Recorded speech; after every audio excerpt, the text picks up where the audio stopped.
ஆனா அவங்க கிட்ட ஒரு சின்ன ப்ராப்ளம் இருக்கு, நீங்க வீட்டுல ஏதாவது ப்ராப்ளமா அப்படின்னு கேக்குறாங்க. ஏன்னு கேட்கும்போது அவங்க வரைஞ்ச டிராயிங்ஸ் எல்லாம் காட்டுறாங்க. அந்த டிராயிங் எல்லாம் ரொம்ப வியர்டா இருக்கு, ஒரு மாதிரி அவுட் ஆஃப் த பாக்ஸ் இருக்கு. அதை பார்த்துட்டு இதை வச்சு என் பையன் வித்தியாசமானவன் முடிவு பண்ண முடியாது இல்லையா அப்படின்னு சொல்லும்போது அவங்க வந்து அந்த மேல் விஷயத்த சொல்றாங்க. அதை கேட்டு ரொம்ப டென்ஷன் ஆகி வெளியே வராரு. ஸ்கூல்ல இருந்து வர அப்பா பையனை பார்த்து கேட்கிறார், நீ உண்மையாலே அந்த முயல் வைத்த கிழிச்சியா அப்படின்னு சொல்லிட்டு அவன் ஆமான்னு தலையாட்டுறான். அதை கேட்டு தாங்கிக்க முடியாம அவனை ஓங்கி ஒரு அறையிறாரு. அரைஞ்சிட்டு ஒய்ஃபுக்கு கால் பண்ணி என்ன நடந்ததுன்றத சொல்றாரு. வீட்டுல வந்த அந்த பையன் அற விழுந்த கண்ணத்தை பார்த்துட்டே இருக்கான். அதை பார்த்துட்டு அப்பாவை பாக்குறா. அப்பா தன்னோட செல்ல நாய்க்குட்டிய ரொம்ப பாசமா கொஞ்சிறாரு.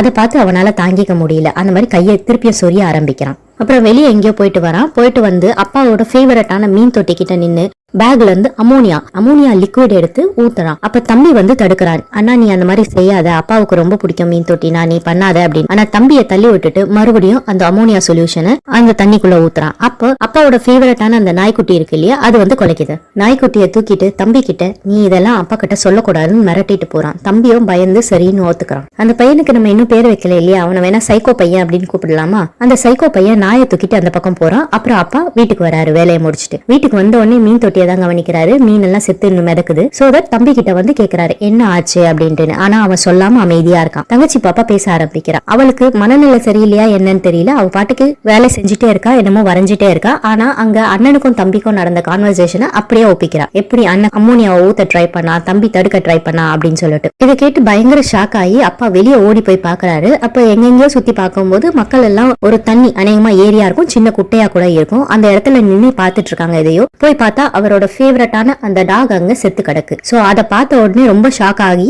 கோவத்தோட உச்சிக்கே போறாரு. வீட்டுக்கு வந்து அண்ணன் அந்த சைக்கோ அண்ணனை போட்டு அடின்னு அடிக்கிறாரு. அவங்க அம்மா வந்து தடுக்கிறாங்க, எவ்வளவு தடுக்க முயற்சி பண்றாங்க. ஆனாலும் விடாம அவனை அடிச்சுட்டே இருக்காரு. இந்த சீனை அப்படியே லாங் ஷாட்ல காட்டுறாங்க. தம்பி ரொம்ப டென்ஷன் ஆகுறான். இதனால காதை பொத்திக்கிட்டு கஷ்டப்படுறான். ஆனா தங்கச்சிக்கு எந்த ஒரு ரியாக்ஷனும் இல்லாம அவ பாட்டுக்கு வரைஞ்சிட்டு இருக்கா. மறுநாளை காட்டுறாங்க. மறுநாள் தம்பி இருக்கான். அவன்கிட்ட வந்து அண்ணன் பேசுறான். நீ வந்து சாக்கோ, அதாவது அந்த நாய்க்குட்டி இருக்கு இல்லையா, அதுக்கு நீ குட் பை சொல்லல, வா நம்ம ரெண்டு பேரும் குட் பை சொல்லிட்டு வரலாம் அப்படின்னு சொல்லிட்டு ஒரு மலைப்பாதைக்கா கூட்டிட்டு போறான். அங்க ஒரு பள்ளம் நோண்டி இருக்கு. அந்த பள்ளம் கிட்ட போய் தம்பியை தள்ளி விட்டுட்டு அவனை உயிரோட புதைக்க ட்ரை பண்றான். இந்த சின்ன பையன் தான், ஆனாலும் பாக்குற வேலையை பாருங்களேன். இது நமக்கே ஷாக்கிங்கா இருக்கு. அவனை புதைக்க ட்ரை பண்றான். நீ என்ன வந்து அப்பா கிட்ட போட்டு கொடுத்துட்ட, நீ என்ன காட்டி கொடுத்துட்ட, அதனால உனக்கான தண்டனை இதுன்னு சொல்லிட்டு அவன் மேல மண்ணை அள்ளி கொட்டுறான். அந்த சின்ன பையன் கதறி அழுவுறான். நான் எதுவுமே பண்ணல, என்ன விட்டுட்டேனா அப்படின்னு சொல்லிட்டு. ஆனாலும் இவன் அதேதான் பண்ணிட்டு இருக்கான். கொஞ்சம் கூட அந்த எமோஷன்ஸே இல்லாம. நல்ல வேலையா அவங்க அம்மா வந்துடுறாங்க. வந்து இந்த சைக்கோ பையனை தள்ளி விட்டுட்டு அந்த தம்பியை குழிக்குள்ள இருந்து தூக்கி நீ வீட்டுக்கு போ அப்படின்னு சொல்லிட்டு என்ன பண்றாங்கன்னா, இவனை கீழே தள்ளி அவன் மேல உட்காந்து கழுத்தை நெரிக்க ட்ரை பண்றாங்க.